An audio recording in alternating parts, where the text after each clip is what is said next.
லூக்கா எழுதிய நற்செய்தியிலிருந்து வாசகம். அதிகாரம் 4, இறைவசனங்கள் 24 தொடக்கம் 30 வரை.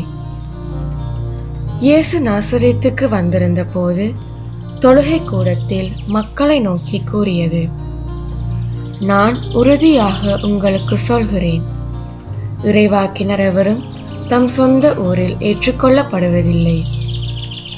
உண்மையாக நான் உங்களுக்கு சொல்கிறேன், எலியாவின் காலத்தில் 3½ ஆண்டுகளாக வானம் பொய்த்தது, நாடெங்கும் பெரும் பஞ்சம் உண்டானது.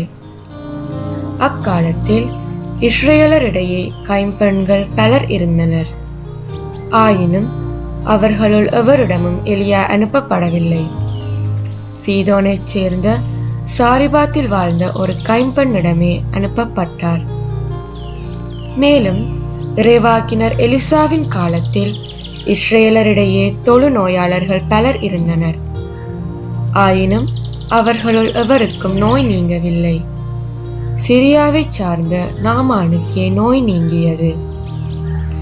தொழுகை கூடத்தில் இருந்த யாவரும் இவற்றை கேட்டபோது சீற்றம் கொண்டனர்.